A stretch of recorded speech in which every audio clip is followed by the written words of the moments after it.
Hey, this is Micah here, coming at you from Bohemios. We're finishing up the sheriff's interviews. I'm here with Green Party candidate Remington Alessi. How you doing, Remington?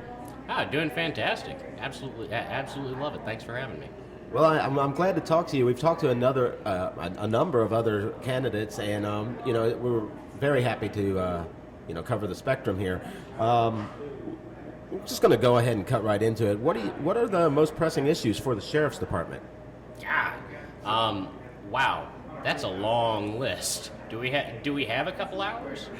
Obviously, we don't have a couple of hours, but we'd have to somehow prioritize, and that's what's going to happen as sheriff. So, what would you say are the most pressing issues, for the sheriff's department, like to top ones? Maybe give us two or three, maybe five. Well, to start, there's government waste, which is a major issue, and frankly, we spend way too much money prosecuting the war on drugs, which ultimately it's a matter of priority. Regardless of how you might feel about someone smoking a joint, you have to ask yourself, is it worth $40,000 a year to lock this person in a cage, which ultimately doesn't really seem to have any impact, because obviously ramping up the amount of time people spend in prison for nonviolent drug offenses doesn't seem to curb usage at all. So maybe it's time for a different approach. Obviously one that's a little bit more cost effective, because that head count at $30,000 to $40,000 a year adds up pretty quick. And we currently have approximately 12,000 inmates just in the county jail alone. That's a staggering number. 12,000 inmates in the county jail alone. That's not counting the cities, the local municipalities, etc. And how many do you know how many are there for these minor drug offenses, nonviolent drug offenses? Even a percentage? Actually, no. It's really hard to get a lot of those figures, and the reason being, unfortunately, if you comb through the data, there are a lot of instances in which police officers will charge someone with something entirely different from possession, like some other non-related offense.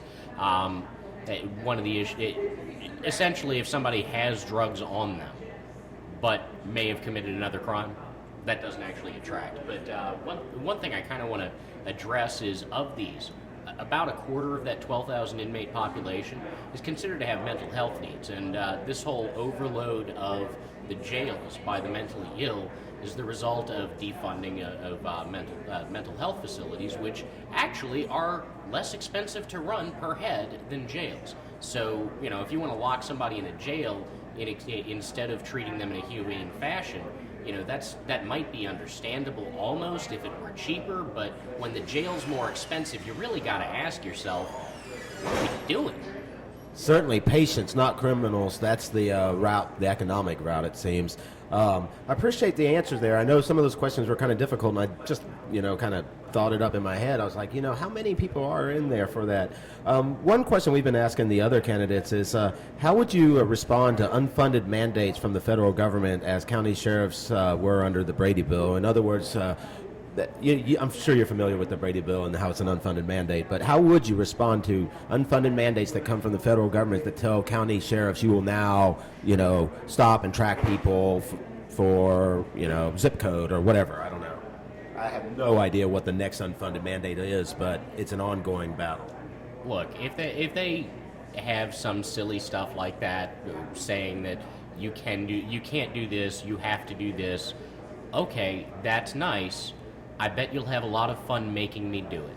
That's good to hear. During the Brady standoff, it came down to a handful of sheriffs at most that were willing to fight it to the Supreme Court, and that was basically tracking Americans' Second Amendment rights. So I'm glad to hear that you won't stand for that. Can I address that?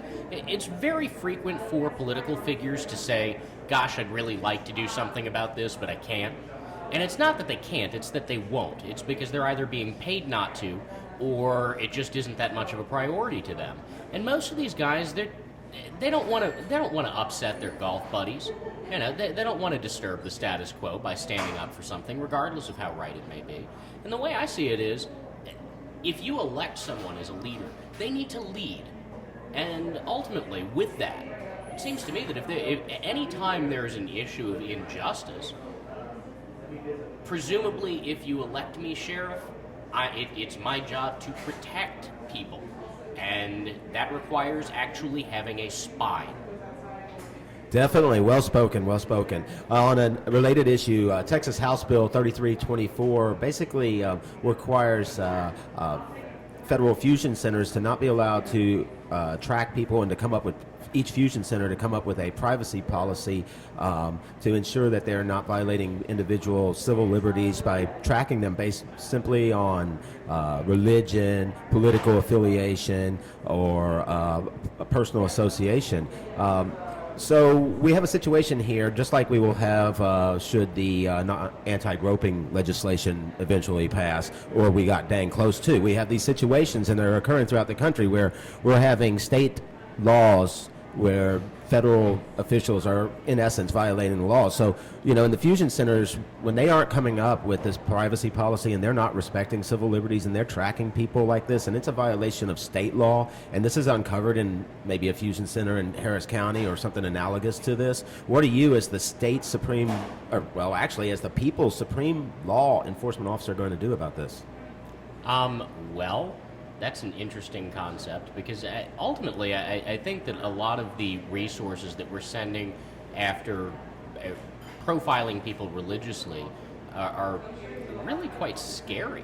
And it seems to me that that's a wasted effort. Frankly, the Texas Fusion Center's latest accomplishment, I suppose you could call it, was tying up countless amounts of funds in coordinating Austin Police Department and Houston Police Department to basically figure out a way to target a couple of protesters, okay? I was one of them, but the issue is that's what they're throwing their resources at. They aren't saving you from having a bomb in the Walmart. They aren't, there really are not that many threats. It's been 11 years since September 11th, and frankly, I think it's time we scale back because the Patriot Act and a lot of these other measures that ultimately curtail your civil liberties, they're pointless. There's no reason for us to continue doing this. We're throwing countless amounts of money at fusion centers, at tracking what people get out of the library. This is silly. Not only is it an invasion of your privacy, but it's a waste of money. I mean, if you want to have a conversation about government waste, you would be amazed at how much is spent on stuff that is at best silly, at worst an invasion of your constitutional rights. So I'm going to try to dig at this point a little closer, and I appreciate that answer. So what are you, as the sheriff of Harris County, going to do when citizens of this county come to you and say, our rights are being violated by this agency right here? We as a state have imagined we passed the anti-groping bill. I like that one the best, but there is the fusion center bill that people aren't aware of, and we've passed that one. So what happens when we come to you and say, Sheriff, they're breaking our state law that we've already moved on from this far away Washington that we can barely reach, and here's where they're doing it in Harris County? Yeah. Well, ultimately, this is kind of my response for anything that comes across as an unjust mandate. Well, gee, that's nice, Mr. Federal Government. I appreciate that you're trying to tell me that I have to do this. I bet you're going to have a lot of fun making me do it. Certainly. So I know you have a benefit coming up, and I'd just like to close out with any comments you've got to close out here with. Tell us what's going on with the campaign and what we can look forward to. Well, we've got a big concert at Jet Lounge scheduled for Saturday, November 3rd. Should be lots of fun. By all means, come check us out. I like to joke I'm the only guy who's not a jerk on the ballot. I'm obviously not corrupt, abusing power, that sort of thing. Yeah, I don't have a whole lot of law enforcement experience because I come from the academic side. But yeah, you have a degree. You're the only one with a degree, right? And I love your slogan, "In the war on people." Actually, I think Guthrie has a degree, but the thing is, I've always been. I was groomed to be an analyst, a policy analyst. Okay, so I look at whether or not this stuff works. And it's not my objective to say, wow, a square peg doesn't fit in a round hole. Maybe we just need to bash it harder. Okay, because unfortunately, that's generally what goes on within politics, and it seems to me that it's time for a new approach. Sounds good. And where can people find out information about your campaign, or how they can get involved, or help support your movement? Well, there's remingtonforsheriff.com. That's REMINGTON. My last name's Alessi, but frankly, I don't think you'll be mixing me up with any other Remingtons on the ballot. But anyway, go check me out on there. I'm on Twitter at Alessi for Sheriff. On Facebook, feel free to add me. You can pretty much contact me any way you like. But ultimately, if you're interested in helping with the campaign or donating, really appreciate it. This is definitely a grassroots movement. I'm not a Democrat. I'm not a Republican, because I think both of those parties have just messed up. I was trying really hard not to drop an F-bomb there, but That's okay. That's okay. You didn't. But if there's ever the time for it, when we start talking about Democrats and Republicans messing up, I think it comes out. I really appreciate all your time. I hope people go out and check out your website, and remember that how important the sheriff's race is. That's something that we've been talking about here, and start taking an active role in that race in this county. Thank you very much, Micah Jackson, Freethinker Radio. Y'all have a good one.